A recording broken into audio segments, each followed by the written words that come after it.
Manne quotidienne d'aujourd'hui, lundi 8 juillet 2024. Veille sur ta langue. Veille sur ta langue. Thèse de lecture, c'est Jacques chapitre 3. Jacques 3, lisons à partir du verset 1. Mes frères, qu'il n'y a pas parmi vous un grand nombre de personnes qui se mettent à enseigner, car vous savez que nous serons jugés plus sévèrement. Nous branchons tous de plusieurs manières. Si quelqu'un ne branche point en parole, c'est un homme parfait capable de tenir hors son corps en bride. Si nous mettons le mort dans la bouche des chevaux pour qu'ils nous obéissent, nous dirigeons aussi leur corps tout entier. Voici même les navires qui sont si grands et que poussent les vents impétueux sont dirigés par un très petit gouvernail au gré du pilote. De même, la langue est un petit membre et elle se vante des grandes choses. Voici comme un petit feu peut embrasser une grande forêt. La langue aussi est un feu. C'est le monde de l'iniquité. La langue est placée parmi nos membres, souillant tout le corps et enflammant le corps de la vie, étant elle-même enflammée par la guéhenne. Toutes les espèces de bêtes et d'oiseaux, de reptiles et d'animaux marins sont domptés et ont été domptés par la nature humaine. Mais la langue, aucun homme ne peut la dompter. C'est un mal qu'on ne peut réprimer. Elle est pleine d'un venin mortel. Par elle, nous obéissons le Seigneur notre Père, car par elle, nous maudissons les hommes faits à l'image de Dieu. De la même manière, mais de la même bouche, sortent la bénédiction et la malédiction. Il ne faut pas, mes frères, qu'il en soit ainsi. La source fait-elle jaillir par la même ouverture l'eau douce et l'eau amère? Un figuier, mes frères, peut-elle reproduire des oliviers ou des vignes, des figues? De l'eau salée ne peut pas non plus produire de l'eau douce. Gloire à Dieu. Le verset clé sur le verset 3 qui dit ceci. Si nous mettons la mort ou bien le mort dans la bouche des chevaux pour qu'ils nous obéissent, nous dirigeons aussi leur corps tout entier. Amen.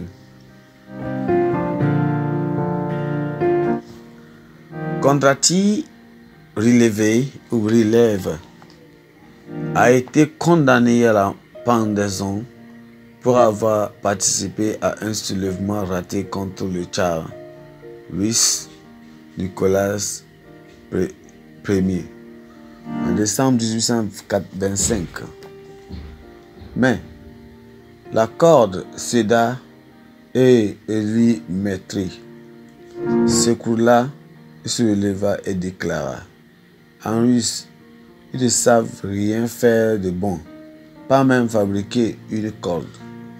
Un accident de ce genre aboutissant généralement à une grâce, et donc un messager fut envoyé au tsar pour avoir ce qu'il en pensait. Nicolas demande: qu'a-t-il? Sire, il a dit qu'en Russie, on ne sait pas de faire une corde correctement. Eh bien, que le contraire soit prouvé. Dit le tsar, la langue de Kondraty l'a privé de la grâce providentielle. La langue a approuvé à l'homme plus de malheur que toute autre chose. C'est la langue a apporté à l'homme plus de malheur que toute autre chose. c'est de bien contrôler l'usage de la langue. Elle nous enseigne que la langue révèle le véritable état du cœur. Les cœurs non régénérés ne peuvent pas faire un bon usage de la langue, tout comme il est inconnu pour un cœur transformé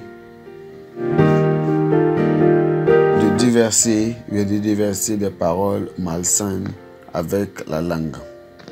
Il vaut mieux imaginer l'impact dévastateur d'une langue non promptée et d'en faire expérience.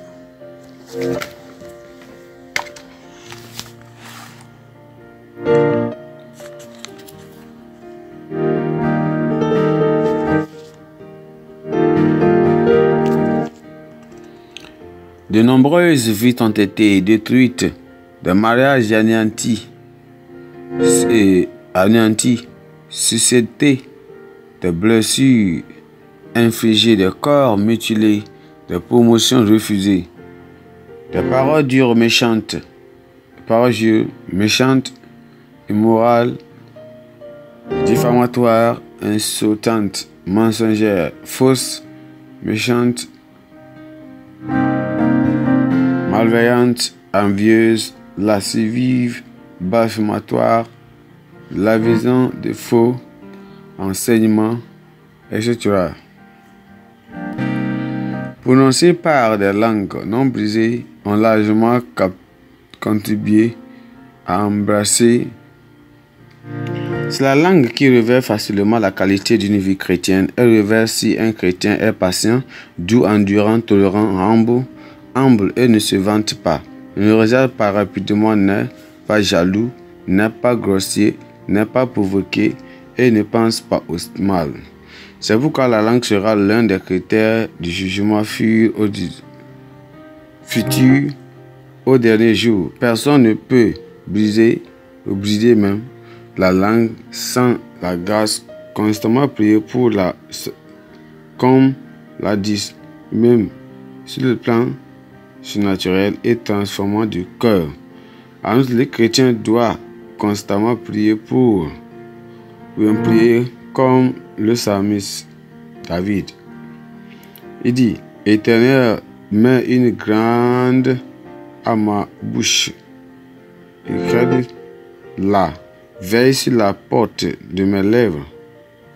D'autant plus que nous savons que c'est la raison, bien c'est de l'abondance du cœur que la bouche parle. Selon Matthieu chapitre 12, verset 34. Comment ne porte ta langue?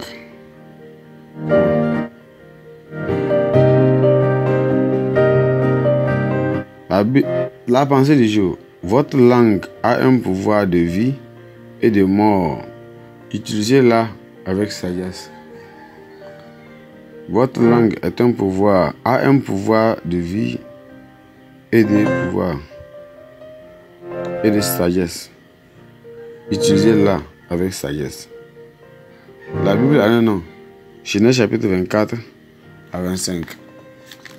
Genèse chapitre 24 à 25.